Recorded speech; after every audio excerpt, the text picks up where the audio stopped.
Giacomo Galli didn't believe in ghosts, but standing in his Chicago penthouse at 2 a.m. with blood on his cufflinks, he wondered if the trembling woman before him might be one. Luna Smith pressed her finger to her lips with desperate urgency. "Don't let her hear you," Luna whispered. In Giacomo's world, people didn't tell him what to do. He gave orders that ended lives and kept peace between Chicago's most dangerous families. Yet something in the maid's dark eyes, terror mixed with determination, made him freeze. "What the hell is going on in my house?" His voice came out deadly low. Luna grabbed his arm with surprising strength, pulling him toward shadows near the grand piano. "If you go in there now, it'll only get worse for them. Them, his children. 7-year-old Matteo and 5-year-old Aria were supposed to be asleep. He'd spent the evening handling business at the docks, the kind that left men bleeding. He'd come home early for once, carrying guilt heavier than the Beretta at his ribs. From deeper in the penthouse, he heard it. A child's voice, trembling, not asleep, not safe. Luna's hand clamped over his mouth. "She'll hear you. Trust me for 60 seconds. No one called him Giacomo. Not his soldiers, not his business partners, not even Valentina, his fiancée who preferred darling. But Luna said it like a prayer. They moved through shadows he knew intimately.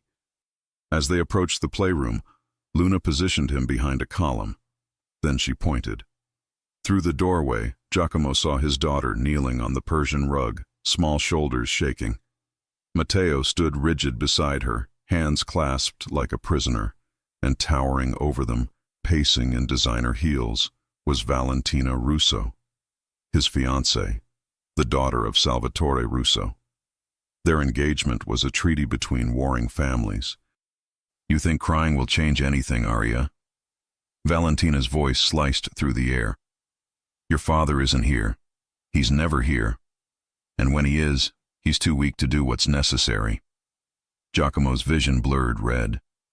"Weak children become dead weight," Valentina continued. "In my family, we eliminate dead weight. Be grateful I'm only teaching you discipline." She crouched to Aria's eye level. "Tell me what you are." Aria's tiny voice whispered, "Worthless." The word detonated in Giacomo's chest. Luna's fingers wrapped around his wrist, stopping him. She pulled out her phone, showing him paused video. The footage showed Valentina earlier that evening, grabbing Matteo by his hair, forcing him to his knees. Aria crying as Valentina's hand flashed out. Then the words, "Your mother was weak too. That's why she's dead." Isabella, his wife, dead 2 years in a car accident everyone called tragic. Luna stopped the video. 12 more recordings like this. She only does it when you're gone. I've documented everything for 6 weeks. 6 weeks? Giacomo's voice was pure violence. 3 months, Luna corrected, meeting his eyes. Since I started working here. 3 months Valentina has had free rein while you built your empire. In the playroom, Valentina straightened. Matteo, recite the alphabet backward. 1 mistake, neither of you eat breakfast. Giacomo moved forward, but Luna blocked him. If you go in now, she'll twist it. Make you the villain. Threaten to leave and take her family's alliance. You know the game. He did. Valentina was a Russo. Their engagement wasn't love. It was political survival. Then what do I do? The question came out broken. You watch. You see everything. Then you plan. Luna glanced toward the playroom. Right now, Valentina thinks she's won. Let her keep thinking it. Before he could respond, Valentina's phone rang. She stepped away, voice dropping. Giacomo's trained ears caught fragments. Tomorrow night. Papers are ready. He suspects nothing. Children won't be a problem much longer. Valentina ended the call and turned to the children with a practiced smile. Bedtime. And remember, if you tell your father, I'll make sure you never see him again. There are schools very far away. Understood? Both children nodded robotically. As they passed the column where Giacomo hid, Matteo's eyes flickered toward the shadows. For one heartbreaking second, father and son's gazes met. Matteo's eyes were wells of exhausted hope. He didn't cry out, just held his sister's hand tighter and kept walking, as if survival meant silence. That look shattered something in Giacomo no violence had ever touched. Luna exhaled. She checks on them again around 3 a.m. We have an hour. For what? To get them somewhere safe. To understand what she meant by the papers. Luna finally stepped back.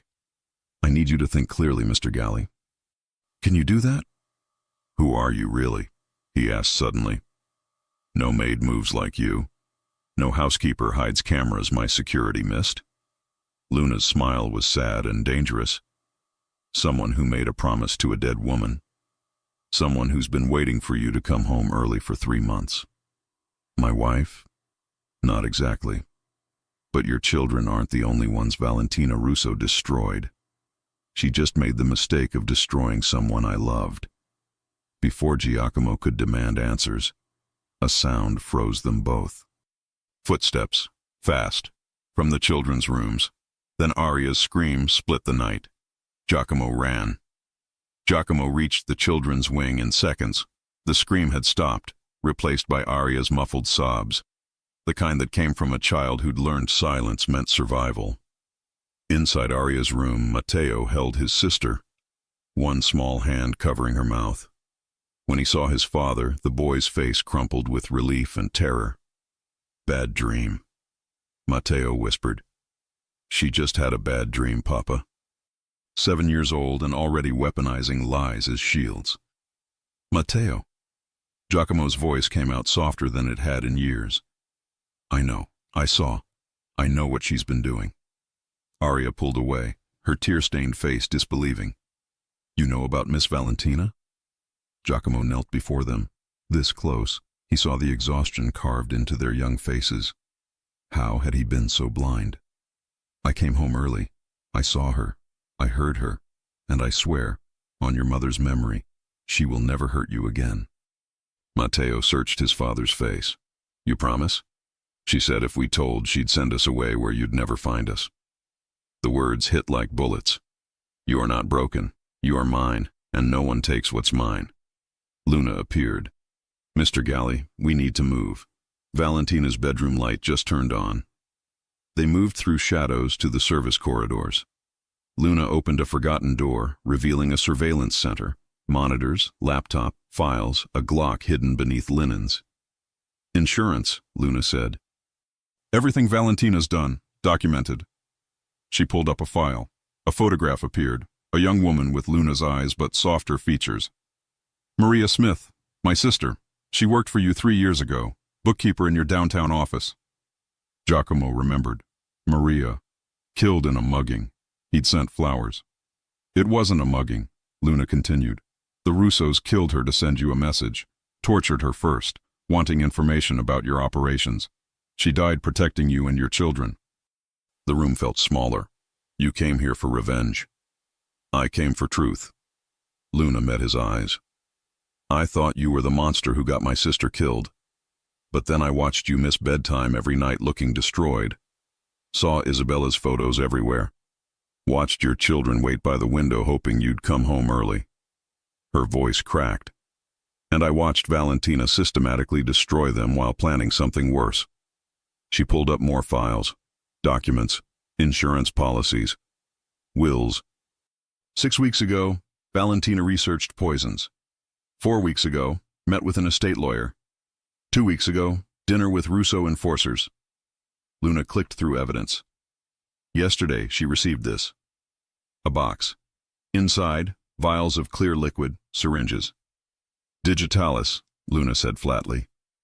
In small doses causes symptoms that look like stress. By the time anyone suspects poisoning, it's untraceable. She's planning to kill me. She's planning to kill all of you. Children first. Tragic accident. Then you, slowly. She plays grieving widow. Inherits everything. The Russo family absorbs your territories. The marriage was never peace. It was conquest. Matteo spoke up. Mama Luna found the papers about sending us to Switzerland. Giacomo looked at his son. Mama Luna? The boy flushed. When Miss Valentina locks us in our rooms without dinner, Luna brings food. When we have nightmares, she stays. She sings Mama Isabella's songs. His voice dropped. She's the only one who protects us.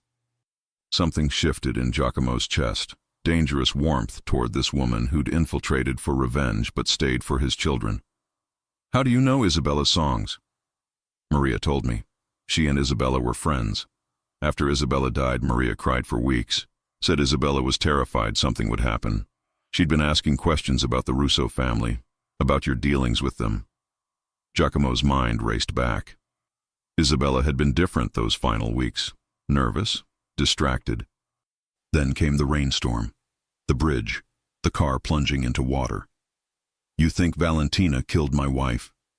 I think Isabella discovered something that got her murdered. The timeline's too convenient. Isabella dies. 6 months later, Valentina appears at a charity gala. Everyone called it fate.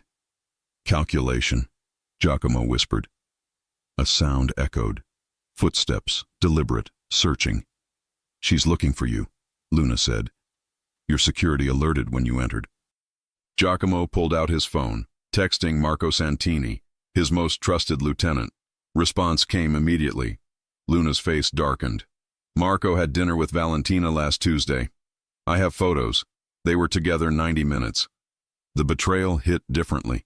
Marco was family, the brother he'd never had. You said you have a safe house? Giacomo asked quietly.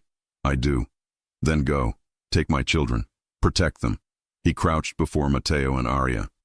You're going on a trip with Luna. I need you to be brave. Aria's lip trembled.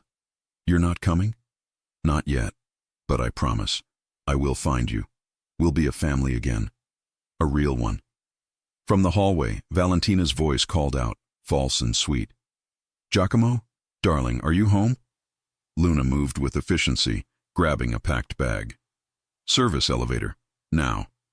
They slipped into the corridor. As they reached the elevator, Aria stumbled with a small cry. The sound carried. Valentina's heels stopped. Then started again, faster, heading directly toward them. Luna made a split-second decision. She shoved the children into the elevator. As the doors began closing, she stepped back out. Get them safe, she mouthed. I'll buy you time. The elevator sealed shut with his children inside. And Valentina rounded the corner, beautiful face masking cold calculation. There you are, she purred. Having a late-night meeting with the help? How unexpected. Luna straightened, meeting Valentina's scrutiny with practiced deference. Mr. Galli wanted coffee, Miss Russo. Valentina's smile remained fixed, but her glacier eyes narrowed. At 2:30? How dedicated. Though I wonder, Giacomo, why you didn't come to bed. I was waiting. Giacomo forced casual authority. Business ran late. Didn't want to wake you. How considerate. Valentina glided closer, touching the blood on his cufflink. Difficult negotiations, darling? The usual complications. He caught her wrist. Affection or warning? Nothing that concerns you. But everything concerns me. We're to be married. Partners in all things. Unless there are secrets. The word hung like a blade. Luna moved toward the kitchen. I'll prepare that coffee, sir. Actually, Valentina said sharply, I'd prefer tea. Luna, brew that chamomile blend, the one from the blue tin. Luna paused imperceptibly. Giacomo caught it. The blue tin, Valentina repeated deliberately. I've been saving it for a special occasion. Understanding crashed through Giacomo. The digitalis. Valentina was testing if Luna knew which container was compromised. Of course, Miss Russo. Luna confirmed smoothly. Perfect. I'll take it in the study with Giacomo. We have wedding details to discuss. Valentina linked her arm through his. Come, darling. In the study, her demeanor transformed. Warmth evaporated into something reptilian. You're a terrible liar when tired, she said. You came home early. You never do. Why? Instinct. The great Giacomo Galli running on instinct? You're getting sloppy. You hire housekeepers without vetting. Leave your children with strangers. You've gone soft. He sat across from her. The children seem to like her. The children are irrelevant. The casual cruelty ignited murder in Giacomo's chest, but deadly weapons deployed silently. You don't like kids much, he observed. I don't like complications.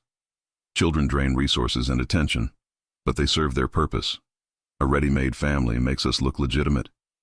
And after the wedding, they go to the Swiss boarding school, out of sight, properly educated, not interfering. Her smile was pure calculation. Unless you've changed your mind. Giacomo had never agreed. I don't recall agreeing to Switzerland. You didn't disagree. Silence is consent. I've already paid the deposit. A knock. Luna entering with the tray, blue teapot, 2 cups. Your chamomile, Miss Russo. Perfect, you may go. Luna hesitated. Sir, your sister called from Boston. Urgent about the children's medical records. She's holding on line 2. Giacomo didn't have a sister. The message, children are safe, out of the building. I'll take it here. Luna, transfer the call. After Luna left, Valentina poured tea from the blue pot into both cups. Your family never approved of me, she said, pushing a cup toward him. But ambition builds empires. You understood that once. Giacomo looked at the tea. I'm not thirsty. Drink. You look exhausted. I said I'm not thirsty. It's just tea. Unless you think I'm trying to poison you. She laughed, but her eyes stayed flat. The phone rang. Giacomo answered, improvising a one-sided conversation while watching Valentina watch him, coiled tension wrapped in silk. When he hung up, she was sipping delicately. Family crisis averted. Just bureaucracy. Good. Then drink your tea and come to bed. Venue walk through tomorrow at noon. Giacomo picked up the cup, brought it to his lips, let steam touch his face, then hurled the contents into the fireplace. Liquid hissed against coals, sending up acrid smoke. What the hell are you doing? Valentina shrieked. You first. Tell me what you're doing. Her face cycled through emotions. Have you lost your mind? Was it digitalis from foxglove plants, purchased 8 days ago under a false name? Color drained from Valentina's face. Her hand moved, viper quick, toward her Hermes clutch. Giacomo was faster. He caught her wrist, twisted. The small pistol clattered to the floor. When did you start carrying? Valentina wrenched free. You've been investigating me. I've been blind, but not anymore. Blind to what? I know you've been torturing my children. Planning to send them away. Slowly poisoning me. He stepped closer. And I know you had something to do with Isabella's death. At his dead wife's name, the mask cracked completely. Isabella, she repeated, laughing, bitter and triumphant. Of course this comes back to Isabella. The dead wife becomes a saint, the living one a monster. Did you kill her? Does it matter? She's dead either way. Valentina straightened. Your precious Isabella was going to destroy everything. She found out about trafficking routes my family runs through your territories, was going to expose us, expose you, to the FBI. She had documents, recordings, enough to put both families away for decades. The words hit like blows. Isabella would never. Isabella was a naive fool who thought love conquered all. She believed she could make you walk away from the life. Become legitimate. Valentina's smile was cruel. She didn't understand men like you don't walk away. So we solved the problem. We? My father and I. The car accident was elegant, quick, tragic, untraceable. It opened the door for me to step in, comfort the widower, become the new Mrs. Galley, merge our families properly. You've been planning this for years. Since I was 23, you were always the prize, Giacomo. Isabella was just an obstacle. Valentina picked up her gun, pointing it at his chest. And your children? Loose ends. Witnesses who might remember. The Swiss school was kindness. I was going to let them live. Was? Past tense. You forced my hand. She thumbed back the hammer. This will look like tragedy. Giacomo Galli murdered by an intruder. I'll be devastated. Inherit everything. The children will have an unfortunate accident. Gas leak, perhaps. Car crash, like their mother. The door burst open. Marco Santini stood there, gun drawn, pointed at Giacomo, not Valentina. Sorry, boss, Marco said. Nothing personal, just better money. Valentina smiled. Thank you, Marco. Make it look authentic. A struggle, some blood.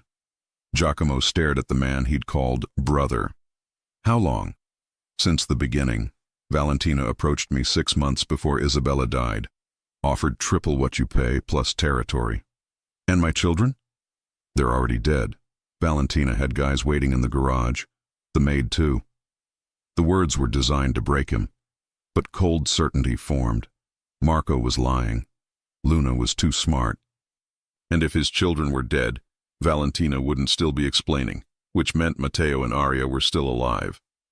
That single thought was enough. Giacomo moved. Giacomo dropped below Marco's sightline as the shot shattered air, bullet embedding in mahogany. His hand found the letter opener.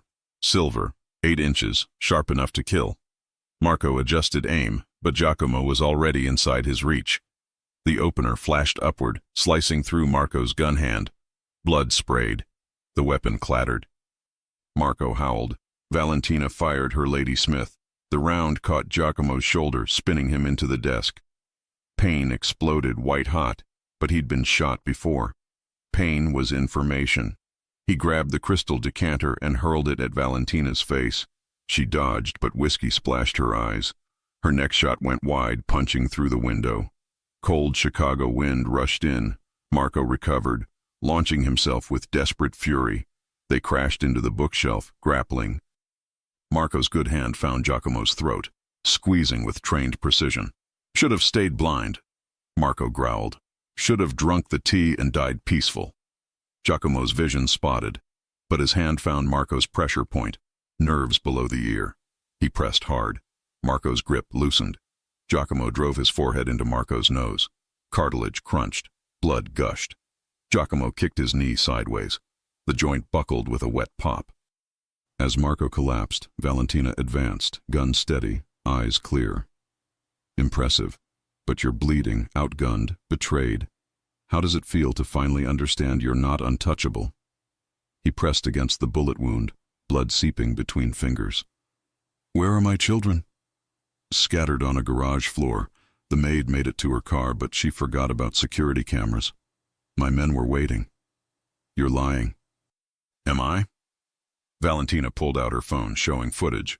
Luna's car. Windshield spiderwebbed with bullets. Driver's door open. Blood on concrete. But no bodies. Giacomo's mind raced through details Valentina counted on him missing. No bodies. Just blood.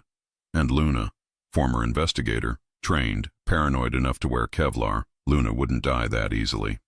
Still nothing to say? Valentina mocked. The study door exploded inward. Luna stood in the threshold, Kevlar vest visible beneath torn shirt, blood matting her hair but very much alive. In her hands, Marco's Glock and absolute murder. You talk too much, Luna said, and fired. The round caught Valentina's gun hand. The Lady Smith flew across the room. Valentina shrieked, pure animal rage. Luna advanced, weapon trained. On your knees, both of you. Marco complied immediately. Valentina stood frozen, face twisted with disbelief. You're supposed to be dead, Valentina hissed. Your men got sloppy. Thought they could corner a woman alone. They thought wrong. Giacomo found his voice. The children? Safe. In the car 3 blocks away with food and water. Matteo has your emergency number memorized. They won't move until they hear from you. Luna's eyes locked on Valentina. Now we're going to have a conversation about who murdered Maria Smith and Isabella Galli. Valentina laughed, edged with hysteria. You're the sister. Of course. I should have seen it. You have her eyes. Maria died crying for her little sister to save her. Luna's gun hand trembled. Tell me how she died. Slowly, screaming. We needed information about Giacomo's offshore accounts. Your sister was stubborn. She broke eventually. They always do. But by then we didn't need her anymore. And Isabella? Isabella loved Giacomo too much. Made her reckless. She thought she could save him from himself. Valentina's gaze slid to Giacomo. I was in the car behind her that night.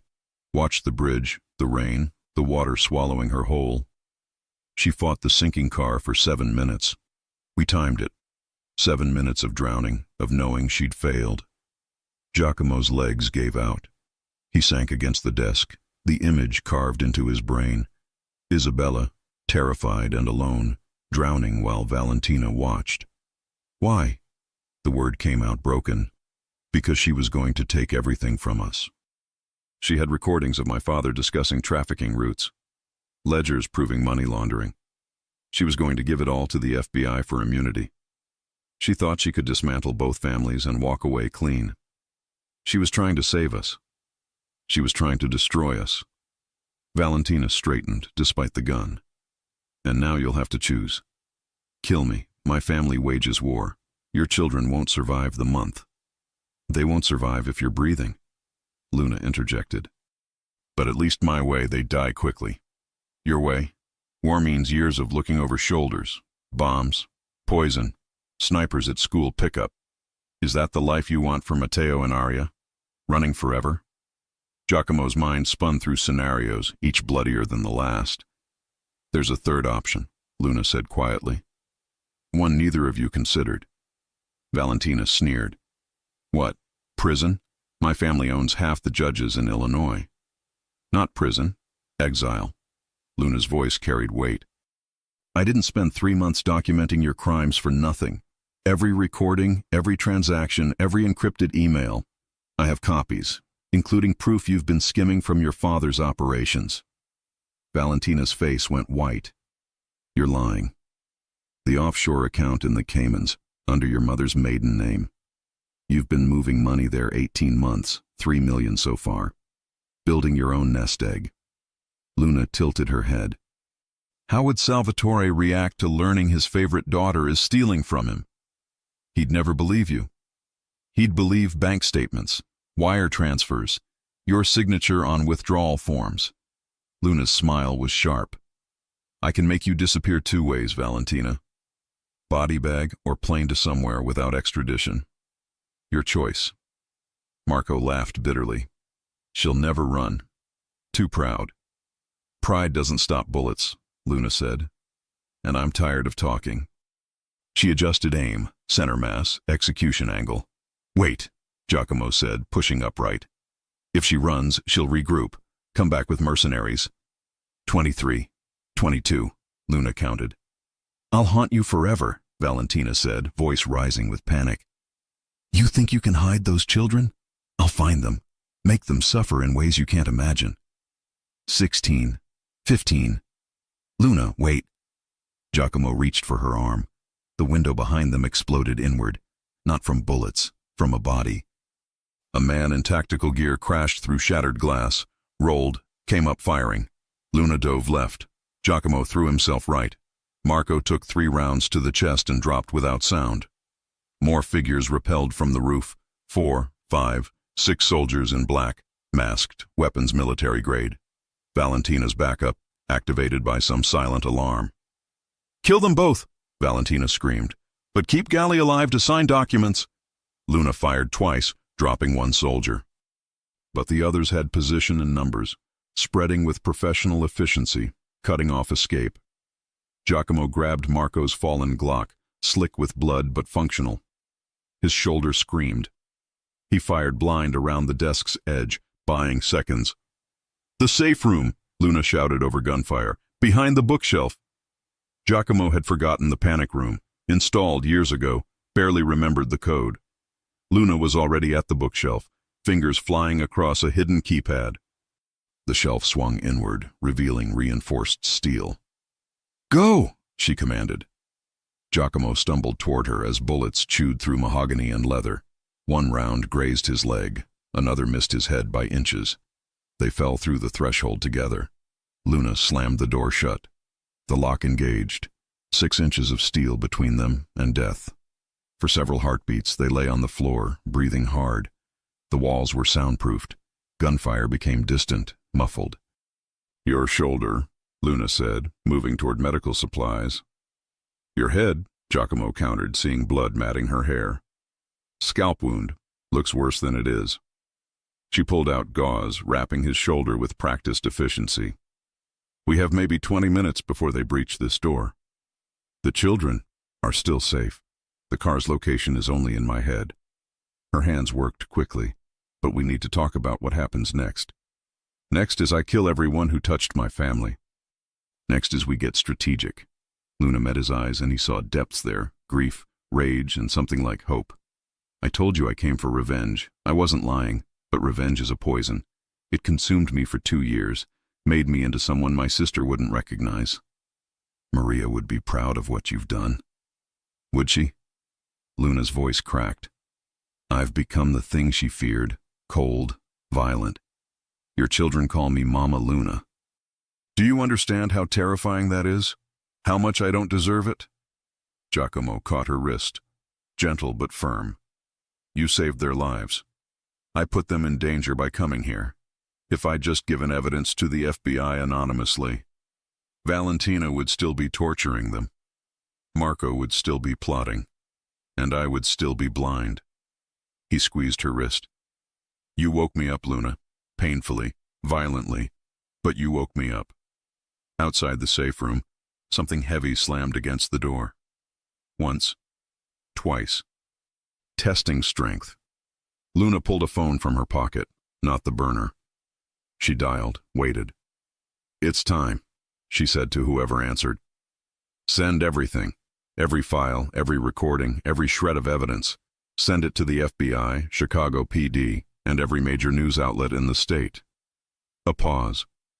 Yes, I'm sure. Burn it all down. She ended the call. In approximately 5 minutes, the entire Russo operation will be exposed. Bank accounts, trafficking routes, murder contracts, everything. Valentina's father will be destroyed. His allies will scatter. The empire collapses. And Valentina becomes a fugitive with nowhere to hide. Her family won't protect her. She's the leak that killed them. She'll spend the rest of her life running from criminals and cops alike. Luna's smile was grim. It's not death. But sometimes living with consequences is worse. Another slam, closer to breaching. Giacomo pulled out his phone. Then we need to survive the next 5 minutes. He dialed a number he'd sworn never to use except in absolute emergency. It rang twice. Elijah Cross. Been a while, Gally. I'm calling in the debt. All of it. A pause. Location? My penthouse. Safe room. Approximately 6 hostiles. Maybe more. Russo family soldiers. Interesting. And you're willing to burn that bridge? The treaty with the Russos? The treaty died 2 years ago when they murdered my wife. I'm just finally acknowledging it. Elijah laughed, low and dangerous. I'll be there in 8 minutes. Try not to die before I arrive. The line went dead. Luna stared at him. Elijah Cross is a myth, street legend. He's been in hiding after he turned on the Russo family. But Elijah doesn't forget debts, and he owes me his life. The door buckled. They heard Valentina's voice, shrill with rage. Bring the charges. Blow it open. Giacomo pulled Luna close, his good arm around her shoulders. Whatever happens, don't, she interrupted. Don't do the goodbye speech. We survive this. We get to your children. We become the family they deserve. We? She kissed him, sudden, fierce, desperate. When she pulled back, her eyes were bright with unshed tears. I didn't come here to fall in love with you, Giacomo Galli. But your children needed someone. And somewhere along the way, so did I. The door shuddered as an explosion rocked the penthouse. The safe room's lights flickered. And somewhere in the chaos, Giacomo heard the most beautiful sound, return fire. Different weapons, different tactics. Elijah Cross had arrived early. The explosion faded into sharp, methodical gunfire. Luna and Giacomo pressed against reinforced walls, listening to battle rage beyond steel. The sounds were distinct. Valentina's soldiers firing in panic and something else. Single shots, precisely placed, devastatingly effective. Elijah Cross wasn't just shooting. He was executing. Luna's fingers found Giacomo's hand in dim emergency lighting. How many men does Cross usually work with? He doesn't. Elijah works alone. Her eyes widened. 1 man against 6? Against 60 it wouldn't matter. Elijah was the Russo family's enforcer for 15 years. He knows every tactic because he invented half of them. The gunfire intensified, then abruptly stopped. Silence descended. Thick, suffocating, pregnant with violence. 3 knocks echoed. A pattern. 2 quick, 1 slow, 2 quick. The code Giacomo had given Elijah a decade ago. Luna raised her Glock. Could be a trap. It's not. Giacomo moved to the door panel. But stay ready. The locks disengaged with a hydraulic hiss. The door swung inward, revealing carnage. Bodies littered the study. Valentina's soldiers, each dropped with clinical precision. And standing in the center, wiping blood from a tactical knife, stood Elijah Cross. 6'3", built like a weapon, silver threading through dark hair, eyes that had witnessed too many sins to ever be called kind. A scar bisected his left eyebrow, gift from a Russo interrogation that failed to break him. "You look like hell," Elijah said, voice carrying traces of Louisiana. "Shoulder wound, leg graze, swaying like a drunk. Want to sit down before you fall down?" "Where's Valentina?" "Gone. Rabbit ran the moment she heard me coming. Left her men to die." Elijah's gaze shifted to Luna, assessing. "And you must be the ghost in Galley's machine." Luna Smith, formerly Chicago PD organized crime, presumed dead after the Maria Smith incident. Impressive resurrection. Luna's gun didn't waver. "How do you know who I am?" "Because I killed the men who killed your sister." Elijah's expression didn't change. Not out of mercy, out of business. They were sloppy, left witnesses, threatened to expose Russo operations. Salvatore ordered the cleanup. "I executed it. Your sister's murder was collateral damage in a larger war. Doesn't make it right, just makes it true." The words hit Luna like a blow. Giacomo saw her finger tighten on the trigger, watched war play across her face, vengeance versus pragmatism. "Easy," Elijah said, raising empty hands. "You want to shoot me? I won't stop you, but your timeline just accelerated. The FBI received your evidence dump 4 minutes ago. Federal agents are mobilizing. This penthouse will be swarming with law enforcement in less than 15 minutes. Your boyfriend here has about a dozen outstanding warrants that just became active. So unless you want to explain all these bodies to badges, I suggest we evacuate. Now." Giacomo's mind raced through implications. Luna's evidence dump would destroy the Russo family, but collateral damage would splash onto every criminal organization they'd touched, including his. "My children are 3 blocks away in a silver Toyota, getting cold and scared." Elijah checked his watch. "I scouted before coming up. Smart woman, your maid. Parked in a blind spot between camera coverage zones. But 2 unmarked vans circled that block in the last 5 minutes. Russo reinforcements looking for loose ends." Luna's face drained of color. "We need to move. Now." They ran, Giacomo supported between Luna and Elijah, wounded leg protesting every step. The penthouse hallway was chaos. Alarms blaring, sprinkler systems activated, water mixing with blood on marble. Elijah led them to the service elevator. As they descended, he handed Giacomo a burner phone. "Speed dial 1 is a doctor. Speed dial 2 is a safe house in Gary, Indiana. Not glamorous, but it's off every grid that matters. Speed dial 3 is me. Use it only if you're dying or arrested." "Where will you be?" Giacomo asked. "Finishing what you started." "Valentina's running scared, but scared doesn't mean stupid. She'll try to regroup. Someone needs to make sure she stays focused on survival instead of revenge." Elijah's smile was a blade. "I've been waiting 5 years for an excuse to destroy the Russos completely. You just gave me an early Christmas." The elevator opened onto the garage level. The smell hit immediately: cordite, blood, chemicals. Luna's earlier firefight had left evidence everywhere. They moved through shadows. Giacomo's vision tunneled, blood loss catching up.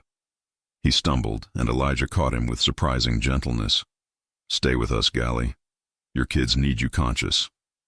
The Toyota came into view, dented, windshield fractured, but holding.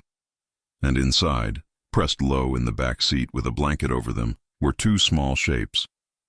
"Matteo," Giacomo called out, voice cracking. "Aria, it's Papa." The blanket exploded upward. Matteo's face appeared, tear-streaked and terrified. When he saw his father, something broke loose in the boy's expression. Relief so profound it aged him and made him young simultaneously. "Papa." Aria's voice was a sob. "The men came, and Mama Luna fought them. And there was so much noise, and we thought—" Giacomo collapsed into the back seat, gathering both children against his chest despite screaming pain. They clung with desperate strength, small bodies shaking with sobs they'd been holding back. "I'm here," he whispered into their hair. "I'm here, and I'm not leaving. Never again." Luna slid into the driver's seat, key already in ignition. Elijah crouched by the passenger window. "Gary Safe House. Address is programmed into GPS. Doctor will meet you there in 90 minutes. Ditch this car within 24 hours. It's burned." "Come with us," Giacomo said suddenly. "I've been alone for 5 years. I'm good at it." Elijah's eyes softened slightly, looking at the children.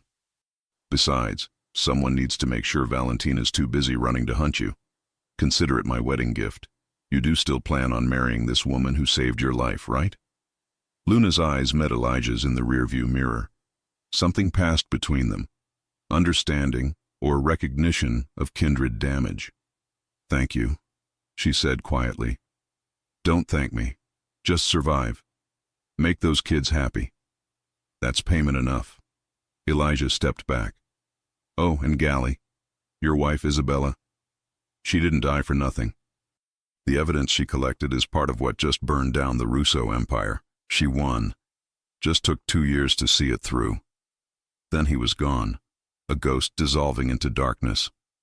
Luna started the engine. The Toyota lurched forward, tires squealing as they spiraled up the exit ramp.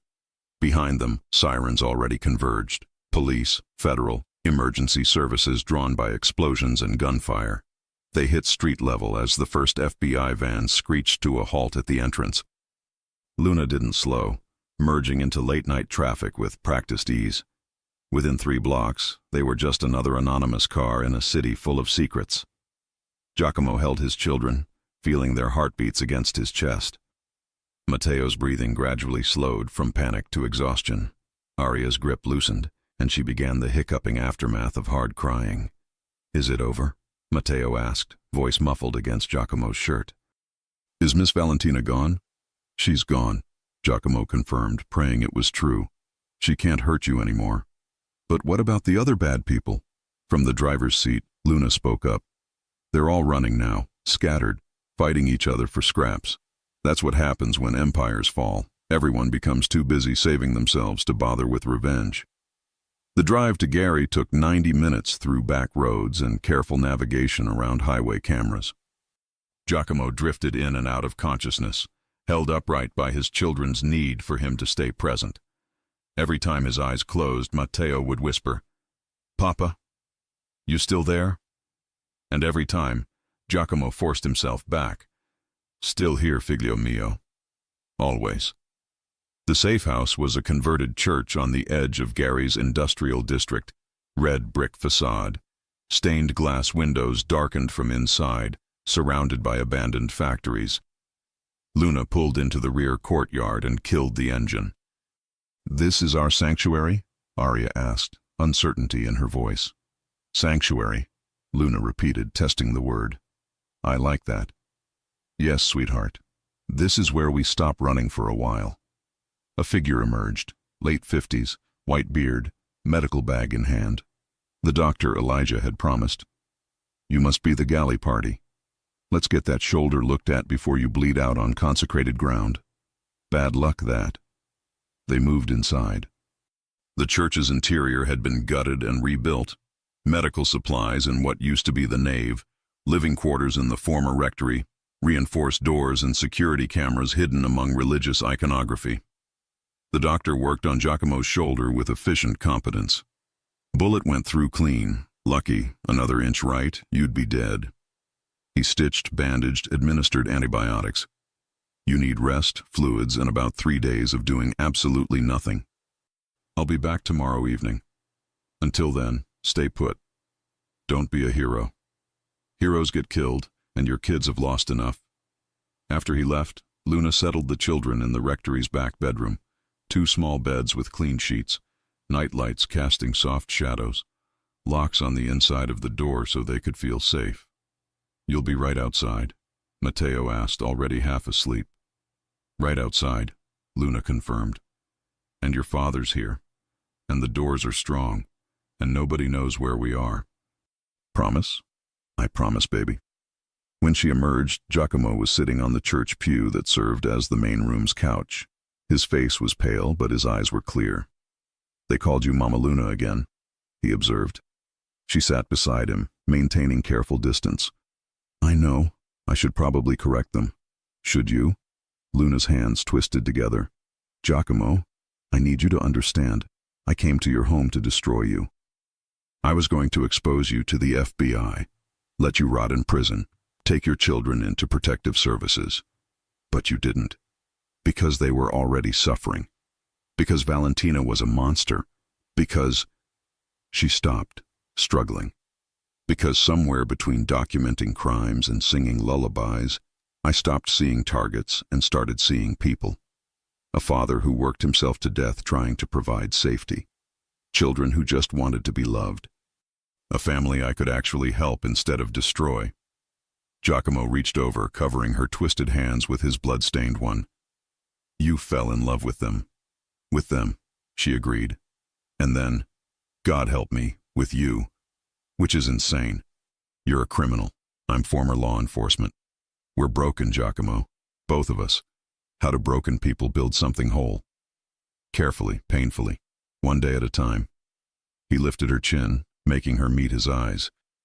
Luna, I don't care about your past. You saved my children when I was too blind to see they needed saving.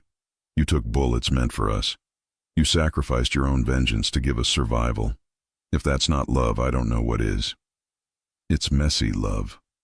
All real love is messy. Isabella taught me that. She loved me despite knowing exactly what I was. She tried to save me from myself, and it killed her. His voice roughened. I won't let that happen again. I won't let loving me destroy another woman. He stopped. Say it, Luna whispered. Another woman I love. The words hung between them, fragile and fierce. Luna kissed him, slower this time, less desperate, more real. When she pulled back, tears streaked her face. I don't know how to be a mother. I don't know how to be a wife to a man like you. I don't know how to build a normal life out of this chaos. Good. Because I don't know how to be a legitimate father or a man who doesn't solve problems with violence. We'll figure it out together. Giacomo smiled, exhausted and genuine. Besides, those kids already picked you. Matteo told me 2 months ago that he wished you were his real mother. 2 months ago? That was before I showed you any evidence. He sees what I was too stupid to see.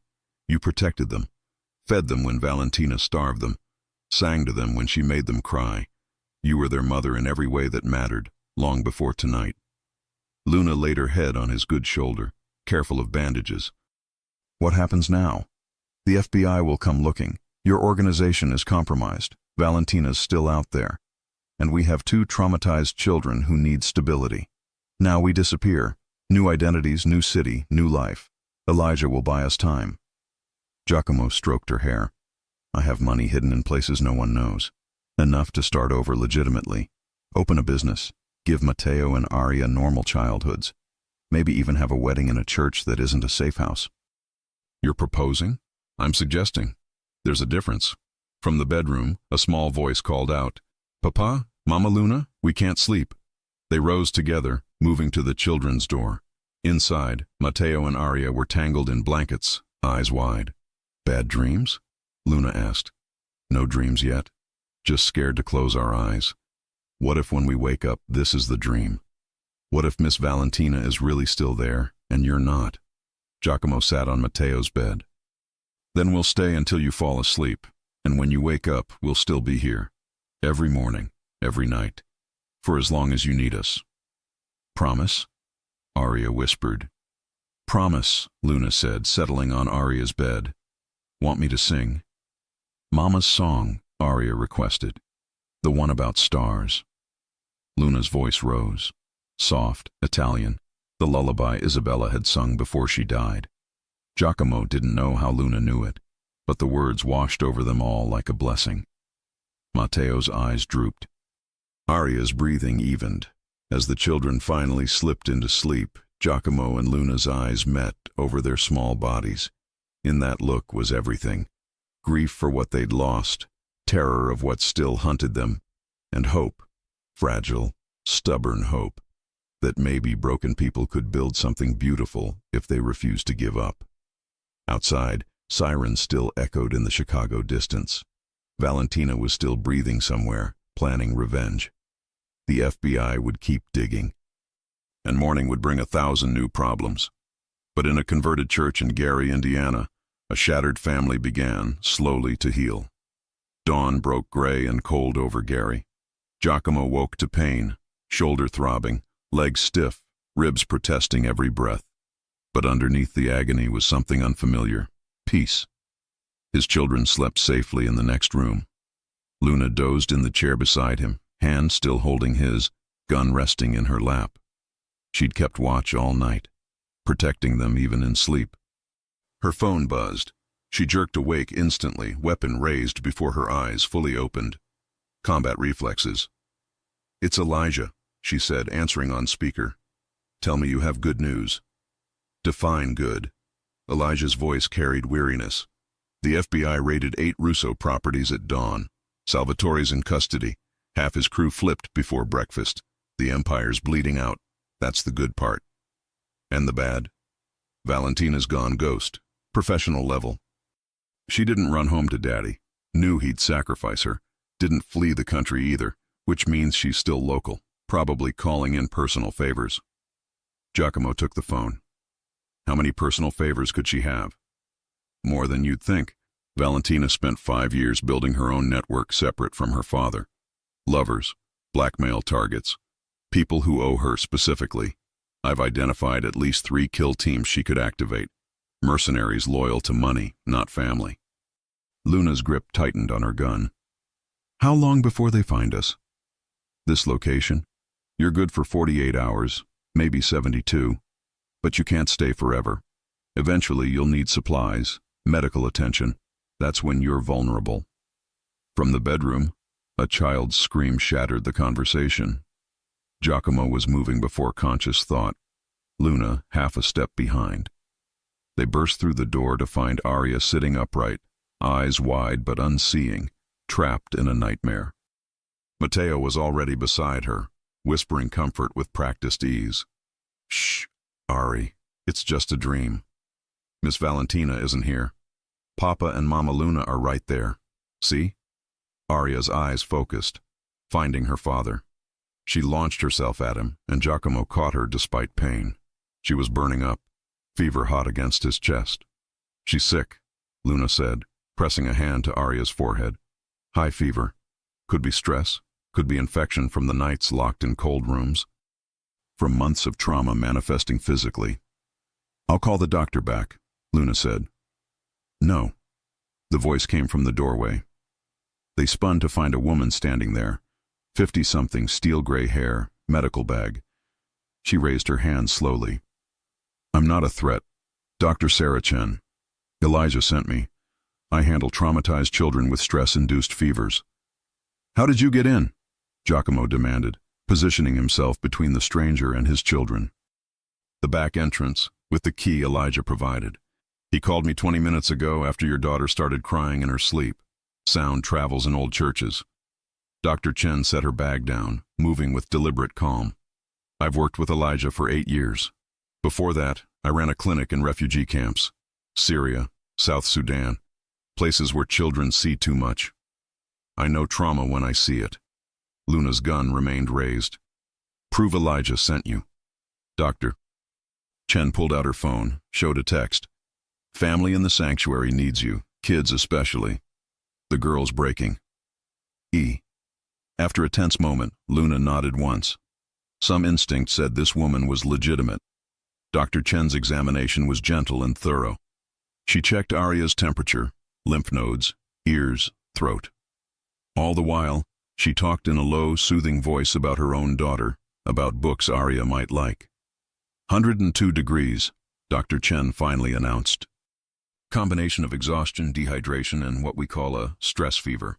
Her body's been running on adrenaline so long it's finally crashing. She needs fluids, rest, and safety. The first 2 I can provide. The third, she looked at Giacomo. That's on you. She's safe here. Is she? because her body doesn't believe it yet. Children metabolize trauma differently than adults. They hold it in their bones until they feel secure enough to release it. This fever? It's her system finally letting go because some part of her believes the danger passed. Dr. Chen prepared an IV drip. But if the danger hasn't passed, if you're still running, still hiding, her body will know, and it'll keep fighting. She'll stay sick. The words landed like accusations. Giacomo watched the needle slide into his daughter's small arm, watched her wince, but stay brave. How long? He asked quietly. Until she's physically better. 3-4 days with proper care. Until she's mentally better. Dr. Chen's expression softened with pity. Years, Mr. Galley. Children who've been abused, terrorized, they carry that forever. Therapy helps, stability helps, love helps. But the scars? Those don't fully heal. Matteo spoke up from his bed. I already have scars. In my head. I dream about Miss Valentina every night. Sometimes she's chasing us. Sometimes she's hurting Arya and I can't stop her. Sometimes... His voice dropped. Sometimes I dream she already won, and this, you and Mama Luna being nice, is the dream. And I'll wake up on the floor again with rice under my knees. The clinical description of torture from a 7-year-old's mouth broke something in the room. Dr. Chen's professional mask cracked. Luna made a choked sound. Giacomo felt tears burn his eyes. Matteo, doctor, Chen said gently, would you like to talk to someone about these dreams? Someone who helps children feel safe again? Will it make them stop? Not immediately, but eventually, yes. The dreams get smaller, less scary, and you get stronger. She glanced at Giacomo. But only if the adults around you deal with their own trauma too. Children sense when their parents are still fighting. It makes them feel like the war isn't over. The war isn't over, Giacomo said bluntly. Valentina's still hunting us. Then end it. Dr. Chen's voice hardened. Not with more violence, with finality. Make her unable to hurt you. Legally, financially, socially, I don't care how. But until that threat is neutralized, these children won't heal. They'll just exist in suspended terror, waiting for the next attack. Luna's phone buzzed again. Another message from Elijah. Turn on the news. Channel 7. She found a tablet in the church's supplies, pulled up the local news stream. The anchor's face was grim as footage rolled. FBI agents leading a handcuffed Salvatore Russo from his estate, protesters outside the federal building, and then a photograph that made Luna's breath catch. Her sister, Maria Smith. Young, smiling, with a caption. New evidence in the 3-year-old Maria Smith murder suggests organized crime involvement. FBI sources confirm tonight's raids are connected to her death. The news anchor continued. In a shocking development, documents leaked to this station detail a vast criminal network run by the Russo family, including human trafficking, money laundering, and multiple contract killings. Among the victims, Maria Smith, 25, whose 2022 murder was initially classified as a random mugging. Sources now say Mrs. Smith was tortured and killed for refusing to provide information about her employer's financial dealings. Luna's face was stone, but her hands shook. They're finally saying her name. After 3 years of burying her story, they're saying her name. It's more than that, Dr. Chen said, pointing to the screen. They're building a narrative. Innocent victim, evil crime family, heroic FBI. Which means someone's controlling the story. Elijah, Giacomo said. He's turning Valentina into a pariah, making her too hot to hide, too notorious for anyone to risk protecting. As if summoned, Elijah called. You're watching. We're watching, Luna confirmed. Good, because in about 30 seconds, it gets better. His voice carried dark satisfaction. The news anchor's expression shifted to shock. We're receiving breaking news. Valentina Russo, daughter of Salvatore Russo, is now wanted for questioning in connection with the 2023 death of Isabella Galli, wife of businessman Giacomo Galli. Sources say new evidence suggests Mrs. Galli's car accident may have been vehicular homicide. A warrant has been issued for Miss Russo's arrest. The screen filled with Valentina's society photos dissolving into security footage. Valentina's car following Isabella's the night she died. Where did you get that footage? Giacomo demanded. Isabella gave it to me, Elijah said quietly. 3 days before she died. She came to me terrified, said if anything happened, I should hold on to evidence she'd compiled. I've been sitting on it for 2 years, waiting for the right moment. Tonight was that moment. You knew. Luna breathed. You knew Valentina killed her, and you never told Giacomo. Telling him would have started a war he wasn't ready to fight. Valentina had her father's full backing, the Russo Empire at its peak. Giacomo was a grieving mess who would have gotten himself killed. Elijah's voice hardened. I waited for the empire to crack, for Valentina to be isolated. Now she is. Now we can destroy her without burning down Chicago. Giacomo's mind reeled. Isabella had known she was in danger, had tried to protect herself, had trusted Elijah with the truth. What else did she tell you? That she loved you too much to watch you destroy yourself, that she was going to take down the Russos even if it cost her everything, and that if she didn't survive, she wanted you to know it wasn't your fault. You were a good man trapped in a bad life, and she never regretted loving you. Elijah's voice softened. She also said the children were the best thing you'd ever done, and to protect them no matter what. Tears streamed down Giacomo's face. Matteo and Aria watched their father cry, and something shifted in their expressions. Permission, perhaps, to show their own pain. She knew, Giacomo whispered. She knew, and she tried to save us anyway. That's what love does, Dr. Chen said quietly. It makes people brave and foolish in equal measure. On the screen, the news continued its assault. Federal prosecutors announcing charges. Financial analysts discussing frozen assets. Former business partners frantically distancing themselves. The empire was collapsing in real time. She can't survive this, Luna said.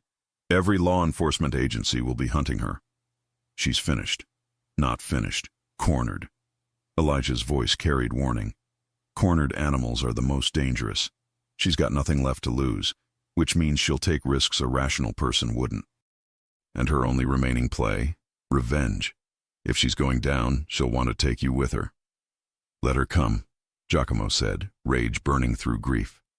That's exactly the wrong response, Dr. Chen interjected sharply. You have 2 traumatized children who need their father alive and present, not dead or arrested for murder. You want revenge? You've got it. Her life is ruined. Her father will rot in prison. Her reputation is destroyed. Everything she built is ashes. That's justice, Mr. Galli. Don't throw it away for the satisfaction of pulling a trigger. Matteo's small voice cut through.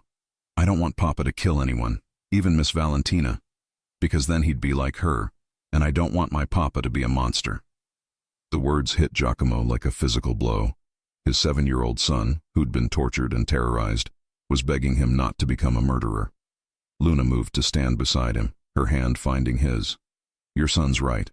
We end this the right way. We let the law handle Valentina. We disappear completely, build new lives, and let her destruction be enough. And if she finds us anyway, then we defend ourselves. But we don't hunt her. We don't become what we're running from. Luna's eyes held his.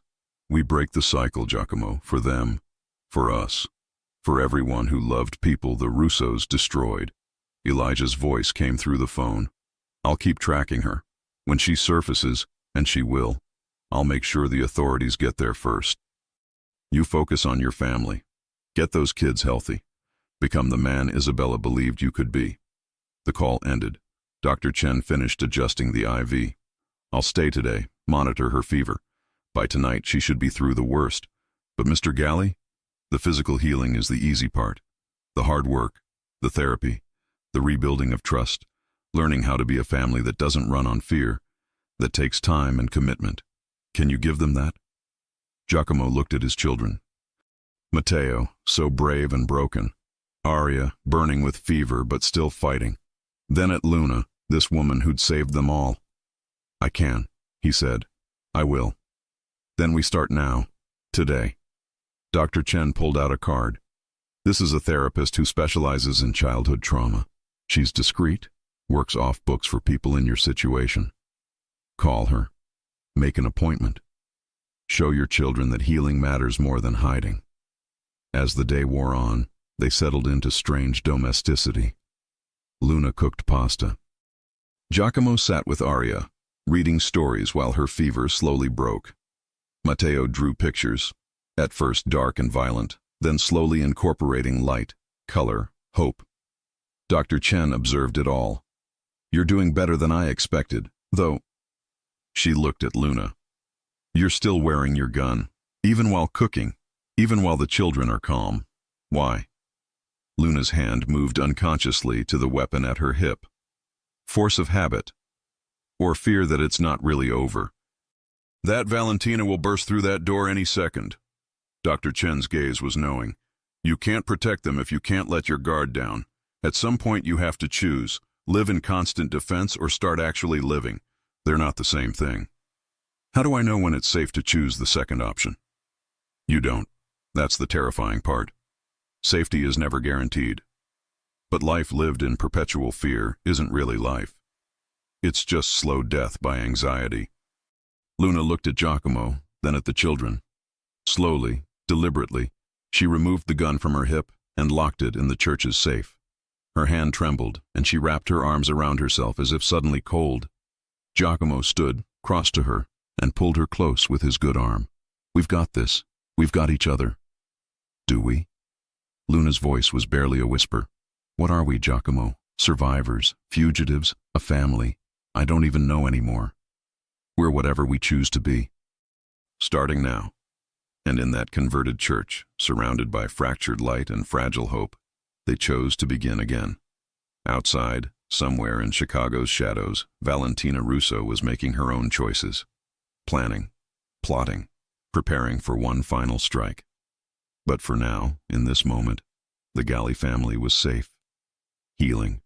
Together. 48 hours passed in sanctuary. Aria's fever broke on the second morning, leaving her weak but clear-eyed. Matteo began sleeping through the night. Luna stopped checking locks every 30 minutes, and Giacomo learned how to braid his daughter's hair and discovered that domesticity could be its own form of courage. Dr. Chen returned each evening. "You're stabilizing," she said on the third night, "but you can't stay here forever. This is a way station, not a destination." "Where do we go?" Luna asked. "Every identity we have is compromised." "Then you build new ones, real ones this time." Dr. Chen pulled out a manila envelope. "Elijah asked me to give you this. He said it's your exit strategy." Inside, birth certificates, social security cards, driver's licenses, a complete family history for people who'd never existed. Thomas and Sarah Mitchell, married 6 years, 2 children, Michael and Emma, teachers from Portland, relocating to Madison, Wisconsin. Wisconsin? Giacomo studied the documents. The quality was flawless. Quiet, stable, good schools, the kind of place where people mind their own business. Dr. Chen pointed to additional papers. "There's a house already purchased in Madison, small, 3 bedrooms, normal neighborhood. Teaching positions are waiting at a private school." Luna laughed, brittle. "I'm supposed to be a teacher. I've spent 3 years learning how to kill people. You spent 3 months teaching 2 traumatized children how to feel safe again. That's better training than any education degree." Dr. Chen's expression softened. "Besides, the school specializes in students with difficult backgrounds. Your real experience will matter more than fake credentials." Giacomo looked at the documents, seeing a future he'd never imagined. Thomas Mitchell, high school literature teacher, a man who wore sweaters instead of Armani suits. "Can I really be this person?" he asked quietly. "Can you be anything else?" Dr. Chen countered. "Giacomo Galli is wanted by federal authorities. His bank accounts are seized, his properties confiscated, his organization dismantled. Thomas Mitchell is your only option for survival. And Valentina, she won't stop looking for Giacomo Galli. She's looking for a mafia boss with resources and power. She's not looking for a middle-aged teacher in Wisconsin who drives a Honda and coaches Little League." Dr. Chen stood to leave. "Sometimes the best hiding place is plain sight. Be boring, Mr. Galli. Be so aggressively normal that no one looks twice." After she left, Giacomo showed the documents to Luna. They studied their new identities like actors preparing for the performance of their lives. Sarah Mitchell, Luna read. 10th grade English, loves hiking and pottery, married to Thomas at 26 in Portland. She looked up. This woman sounds nothing like me. That's the point. Giacomo found his own backstory. Thomas Mitchell grew up in suburban Seattle, played baseball in college. He's stable, boring, safe. He's a lie. He's survival. Giacomo set the papers down. Luna, I know this isn't what you imagined. If you want to walk away, if you want to disappear on your own, I won't stop you. Luna's eyes flashed. You think I want to leave? I think you deserve a choice. You saved us. You've earned your freedom. But staying means committing to this life, to these children, to me. That's not a small ask. No, it's not. Luna moved closer. It's terrifying. I don't know how to be Sarah Mitchell. I don't know how to teach teenagers or join book clubs or pretend I wasn't planning to destroy you 4 months ago. But Giacomo? She took his hand. I know how to love your children. I know how to watch your back. And I know I don't want to wake up in some anonymous city wondering if you're all okay without me. So yes, I'm choosing to stay. I'm choosing us.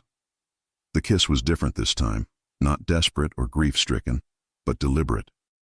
A promise sealed in quiet. When they pulled apart, Matteo's voice came from the bedroom doorway. Are you getting married? Like real married? Giacomo's heart stuttered. How long have you been listening?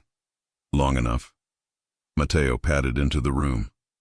I heard Dr. Chen say we're moving to Wisconsin, and that we get new names. Will I still be Matteo? You'll be Michael Mitchell, your sister will be Emma. Giacomo pulled his son onto his lap. But inside, you'll always be my Matteo. Names are just what people call us. They don't change who we are. What if I forget who I really am? The question was heartbreaking in its wisdom. Luna knelt before the boy. Then we'll remember for you. Every night before bed, we'll tell you stories about your real mama, Isabella, about your real name, about where you came from.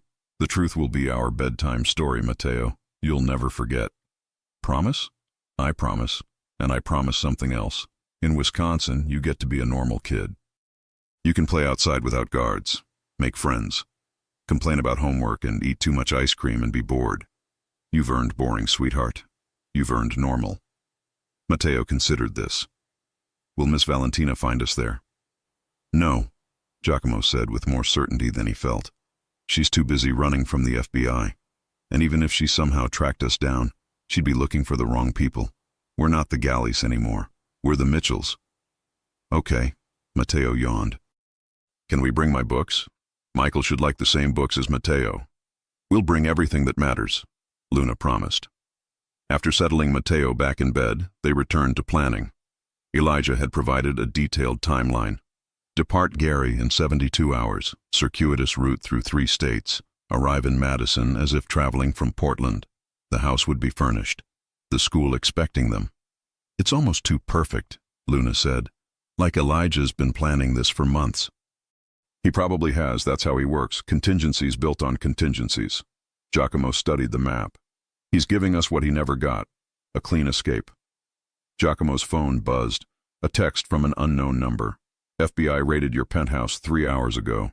Found Marco's body, evidence of gunfight, but no trace of you or the kids. They're classifying you as missing, presumed dead or fled. Perfect cover. Also, Valentina surfaced in Detroit, tried to access a safety deposit box under false name. Cops were waiting. She escaped, but barely. She's getting sloppy, desperate, dangerous. Stay hidden. Luna read over his shoulder. Detroit, that's 8 hours from here. But she's moving away from us. Giacomo felt a knot loosen. She doesn't know about Gary, doesn't know about the church. She's chasing ghosts. For now. But desperation makes people unpredictable. What if she decides the best revenge is exposing your children's location? Then we move up the timeline. We leave tomorrow night instead of waiting. Aria's still weak. Aria will be weaker dead. Giacomo's voice hardened. Every hour we stay increases risk. Elijah said 48 hours was safe. We're past that. We leave tomorrow, drive through the night, arrive in Madison before anyone knows we existed. Luna nodded. I'll pack essentials. You should rest that shoulder. You'll be driving part of the route. We're really doing this. Becoming different people, abandoning everything we were. Not everything. Luna touched his face gently. We're keeping the parts that matter. The love, the loyalty, the determination to protect these children. Everything else? Let it burn. We don't need it anymore. That night, Giacomo couldn't sleep. He walked the church's perimeter, checking locks out of habit. In the main room, he found Luna doing the same from the opposite direction. They met in the middle and laughed, quiet, rueful laughter at their shared paranoia. We're a mess, Luna said. We're survivors. Giacomo pulled her close. And tomorrow we become something else. Something better. You really think we can do this? Teach school, attend parent-teacher conferences, be normal? I think we can try. He pulled back to meet her eyes. But Luna, I need you to know something. If Valentina does find us, if somehow everything goes wrong and we're cornered, I need you to take the children and run. Don't look back. Don't try to save me. Just run.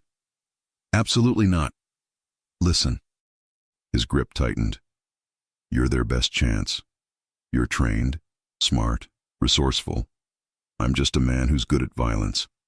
If it comes down to it, I can buy you time.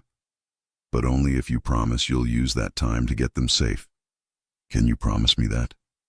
Luna's eyes filled with tears. You're asking me to choose between you and them. I'm asking you to choose them. Always. The way Isabella would have.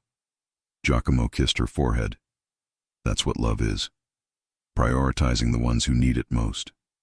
And what you're feeling right now, this willingness to die for us, that's also love, Giacomo. They stood together in the dim church, two broken people trying to build something whole from shattered pieces. Morning came too quickly. Dr. Chen arrived for a final checkup, pronounced everyone fit for travel, and handed Luna an envelope. From Elijah. He said to open it when you reach Madison. As Dr. Chen left, the reality settled. This was it. The final transformation. After tonight, Giacomo Galli, Luna Smith, Matteo, and Aria would cease to exist. In their place, the Mitchell family, ordinary and unremarkable. They packed light, clothes, documents, treasured items. Matteo insisted on bringing his books. Aria packed a photo of Isabella that Luna had saved. Everything else was left behind like snakeskin shed in a forgotten church. As evening fell, they loaded into a nondescript SUV Elijah had provided. Giacomo took the first driving shift. Luna navigated. The children settled in the back seat with pillows and blankets. They pulled out of Gary as the sun set, heading northwest toward a future that existed only in paperwork and possibility.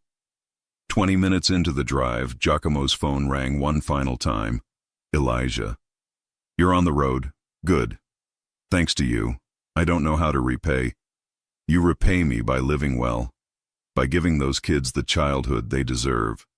Elijah paused. One more thing. Valentina's not in Detroit anymore. She was spotted in a truck stop outside Milwaukee 3 hours ago. Luna's face went white. Milwaukee is 90 minutes from Madison. I know, she's tracking something. Maybe heard rumors, maybe got lucky. Could be coincidence. Could be disaster.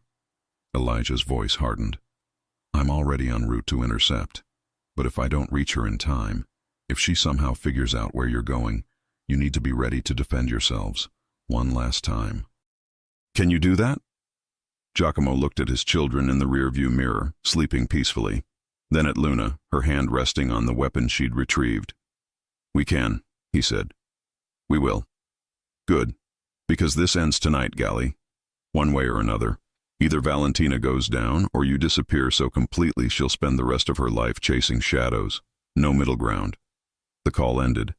Luna met Giacomo's eyes. We're not stopping, are we? Not even for gas. He pressed the accelerator and the SUV surged forward into darkness. We get to Madison. We get inside that house.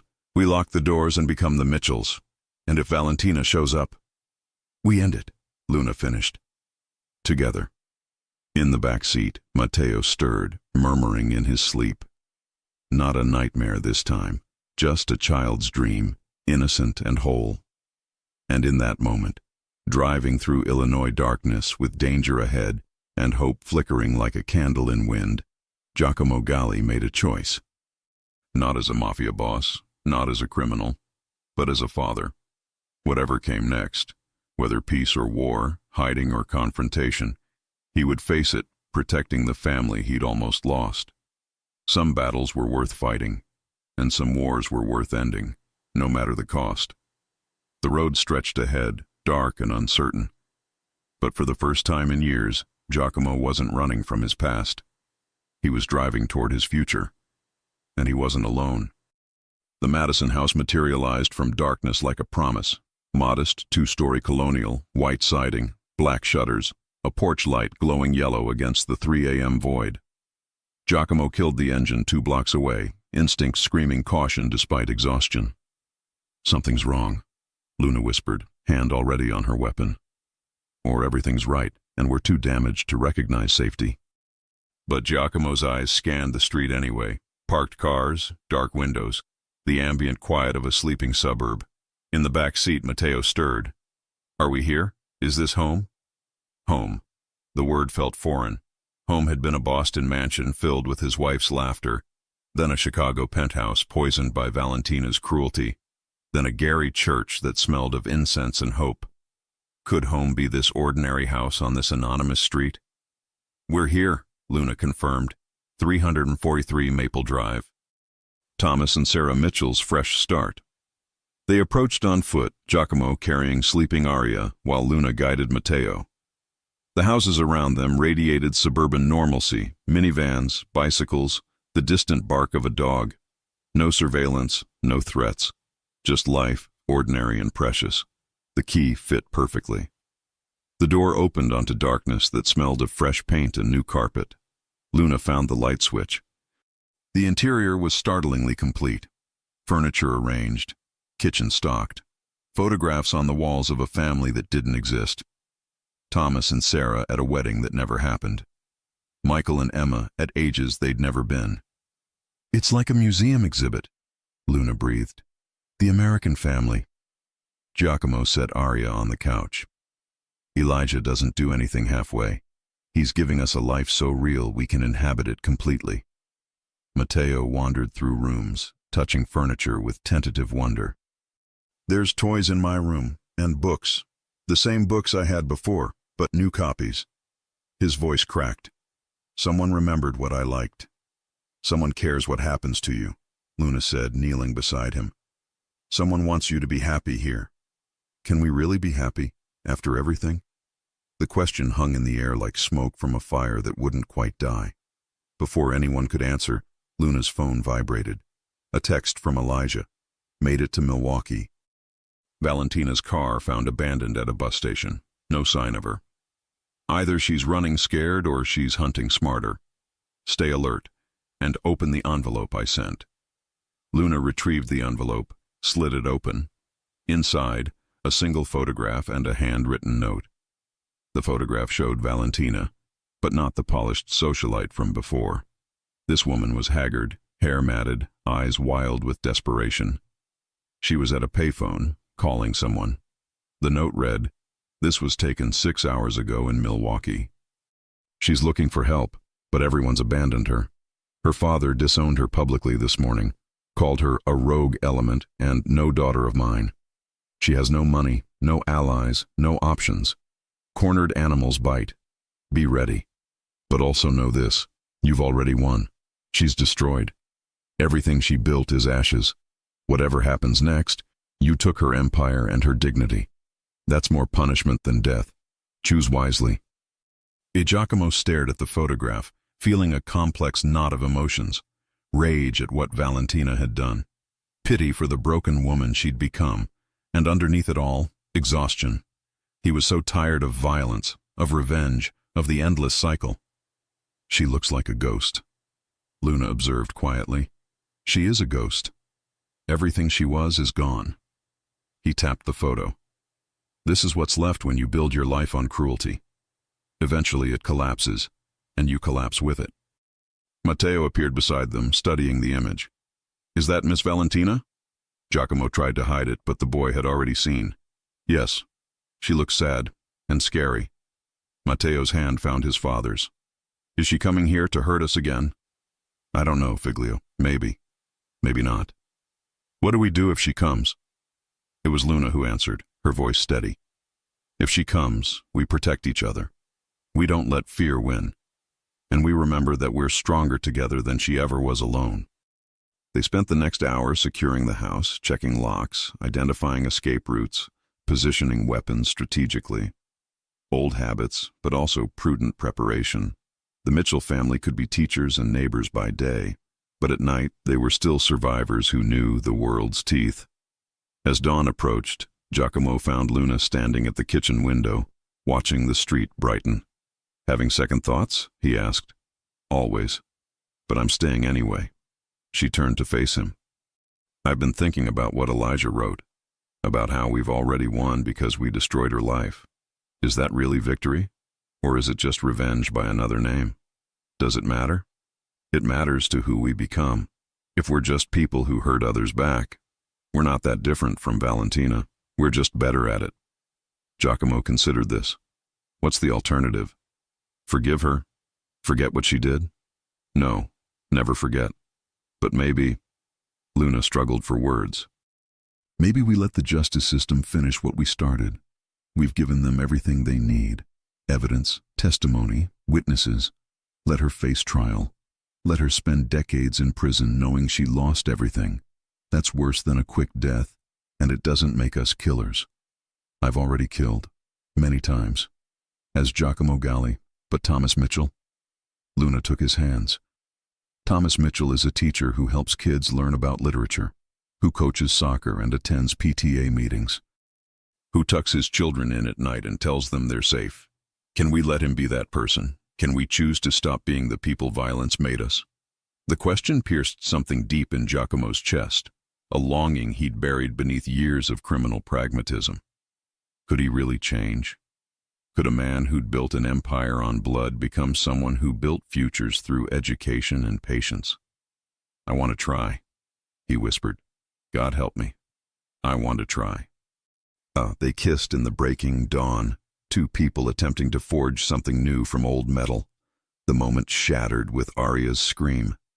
They ran to her room, finding her sitting up in bed, eyes wide but not with nightmare, with confusion. There's a lady outside, she said, pointing to the window, standing by the tree, just standing there, watching our house. Giacomo's blood froze. He moved to the window, staying to the side to avoid being seen. And there, partially obscured by the oak tree in the front yard, stood a figure in a dark coat. Even from a distance, even with her face hidden by shadows, he knew.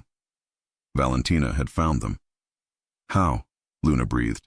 How did she track us here? Doesn't matter. She's here. Giacomo's mind shifted into combat mode. Get the children into the basement safe room, now. I'm not leaving you alone. You're not. You're protecting them. That's more important.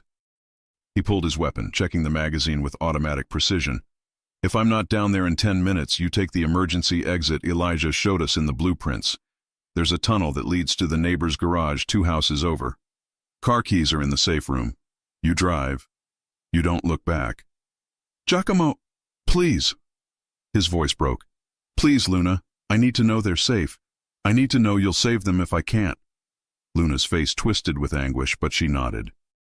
She gathered the children, Matteo trying to be brave, Aria clinging to her, and disappeared toward the basement stairs. Giacomo watched them go, memorizing the sight. Then he turned back to the window.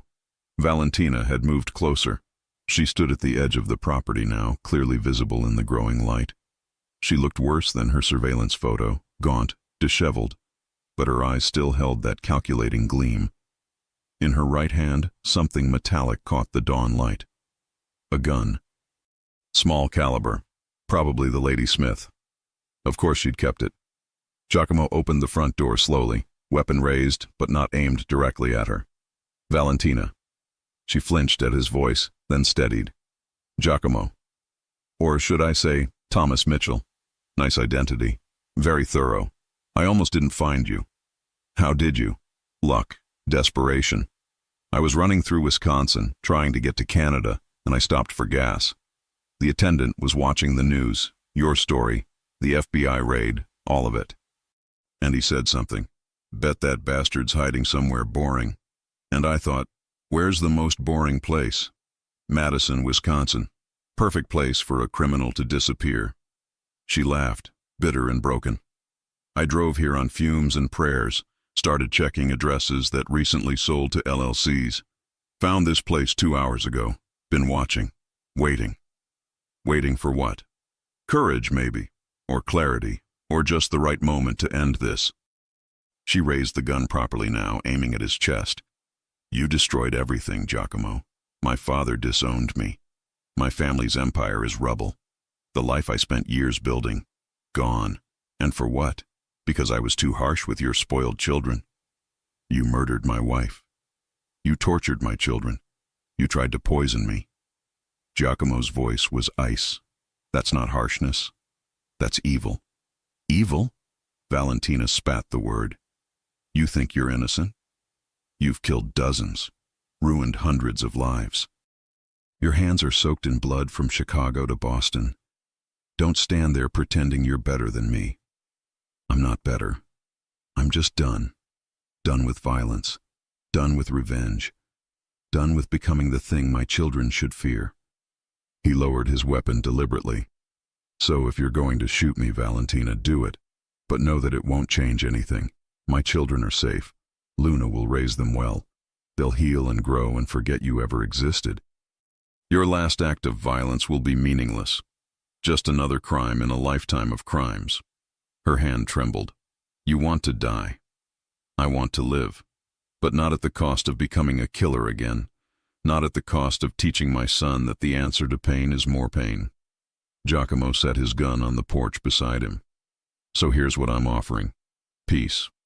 Walk away, Valentina. Leave us alone. Disappear into whatever life you can salvage. Or pull that trigger and prove that you learned nothing from losing everything. For a long moment, neither moved. The suburban morning brightened around them, birds singing, sprinklers activating, the ordinary machinery of a safe life grinding forward. Then Valentina laughed. A sound scraped raw from her throat. Peace. You're offering me peace. After everything I've lost, everything you've taken, you think I want peace? I think you want what I want. An end. The question is what kind of end? One that adds to the body count, or one that lets us both stop being who we used to be? Valentina's gun wavered.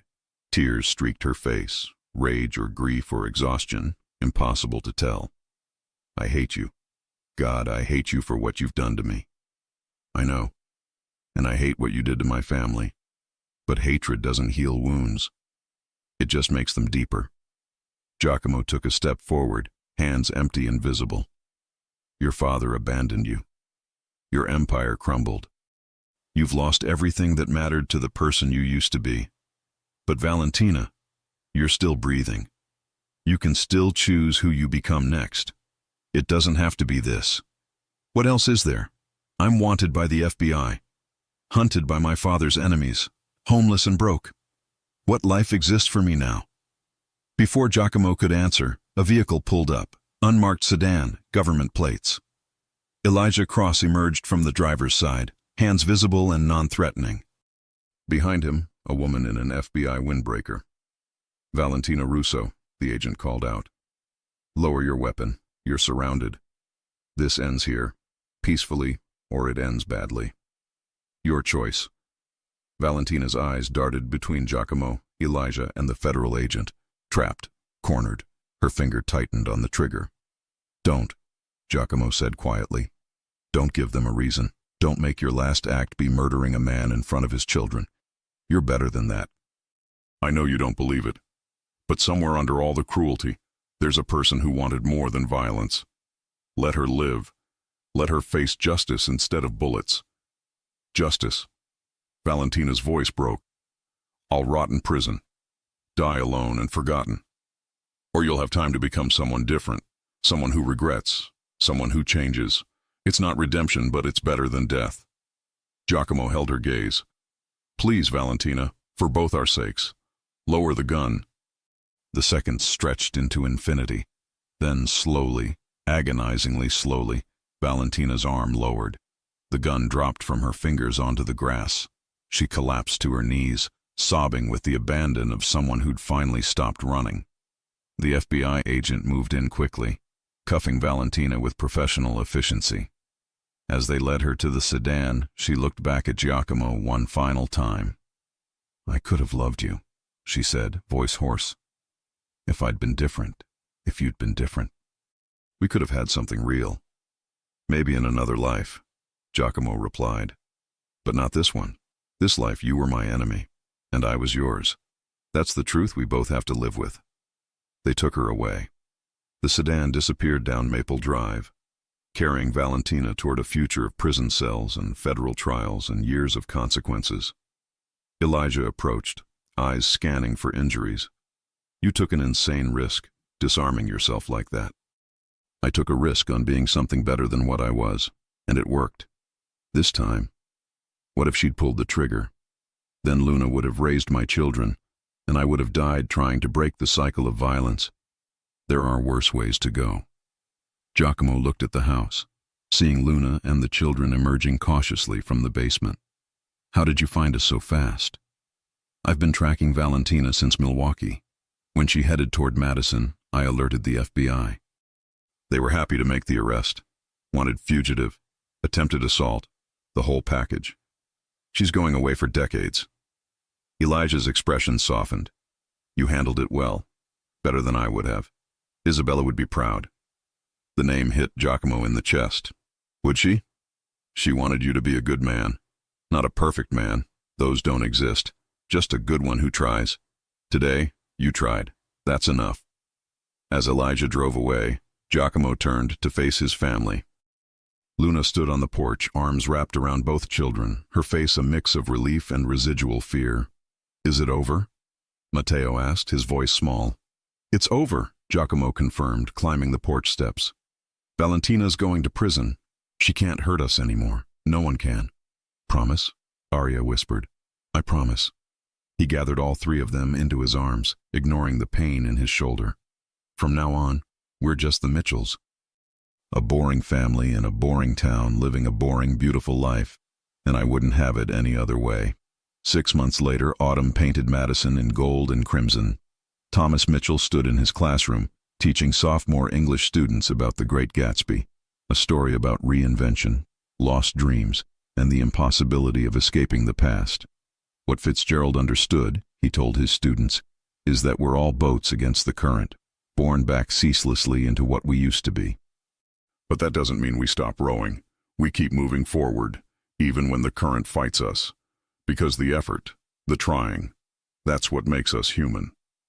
After class, he drove home to 343 Maple Drive, where Sarah Mitchell was grading papers at the kitchen table and complaining good-naturedly about a particularly stubborn student, where Michael was doing homework with serious concentration, and Emma was drawing pictures of their family, all four of them, smiling, together.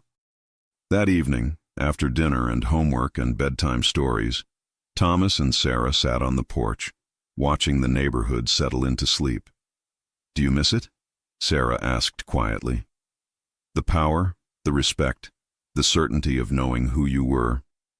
Thomas, Giacomo, considered the question honestly. Sometimes. Then I remember that version of me cost Isabella her life and nearly destroyed our children. And I think this is better. This quiet.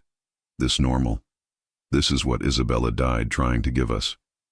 She'd be glad you finally figured it out. She'd be glad you were here to help me figure it out. He took Sarah's, Luna's hand. I never properly asked, you know. Asked what? If you'd marry me, really marry me. Not as part of our cover story, but because I love you and can't imagine this life without you. Luna smiled, tears gathering in her eyes. You're asking now, after 6 months of playing house? I'm asking now because we're not playing anymore. This is real. You're real. We're real. He pulled a simple ring from his pocket.